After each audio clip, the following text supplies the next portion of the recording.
Hello and welcome to week 5. Wow, just flying by here. This is amazing. Week 5 here in Introduction to Psychology. And we are heading into sort of a fun topic to me. I actually took an entire course, and I teach an entire course on sensation and perception. And here we are looking at that from the survey perspective, covering some really, really interesting material.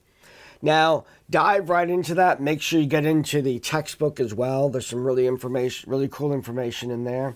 And I start off right off the bat, understanding in our first discussion that culture has a lot to do with perception. And the example that I use is the reality that Western culture, America, is one of the few countries in the world that actually does not include insects in its regular diet as, a food source. And so I have this nice, beautiful plate full of bugs. It's not real. It's just on your screen. But that is from an ad for a restaurant where that plate could be ordered. It looks filling, to say the least. What is it about culture and perception? Why would some individuals see that as a delicacy and other people would run screaming out the door? So what would you feel about eating insects? What would you feel about eating some of the different things that are available for eating around the world and stuff? And maybe tie this into other preferences that we have based on our culture and how we perceive things. When I was growing up, I lived for a while on the island of Guam, and fruit bats were considered a food source there. So when you went to the grocery store, right there on the little white plate, plastic over it, was a little bat. You could get that, bring it home, cook it up, put it in a stew, whatever.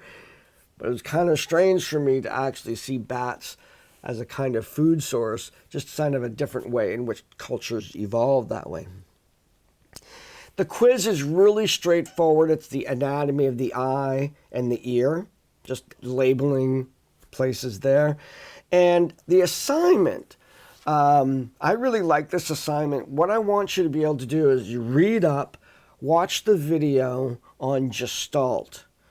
And these are ways in which we see the world around us that help us to understand the dimensions of the world so that we can navigate them more successfully. These are also culturally based. There's a really interesting amount of work on how culture influences the way we adapt Gestalt rules.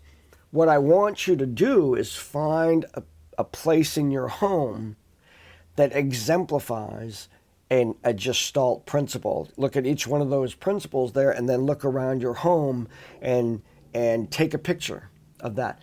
Don't just send the picture. Just take the picture, put it in a document, put your name on it, and then you describe the Gestalt principles within that picture. This is the one assignment that even if it's in the grading rubric, no title page. Yay. You might make you might go landscape, so it's wider than taller, depending on the picture, but I'm just looking for a single document, PDF or Word, with that picture, your name on it, the picture, and then a description of how that picture exemplifies the Gestalt process. So have fun with this one. There's lots of things in there about optical illusions. There's also auditory illusions. I'm looking for a way to incorporate those into the course book as well. I'm thinking of actually making a video like this and just going through each one of the audio illusions, and they really do exist. And then even tactile illusions, like when sometimes if you own certain kinds of devices, if you press a button on the screen, it shakes a little bit, or like your game system, and it has haptic movement to imitate what it feels like as if your hands were hit or something like that. Those kinds of activities within the device itself mimic the kind of feeling that our nerves would undergo if we were actually holding a sword, for example, and we hit it. The controller would shake a little bit. So it enhances the experience by using a tactical illusion. So very, very cool stuff. So enjoy this chapter. I look forward to seeing people's examples of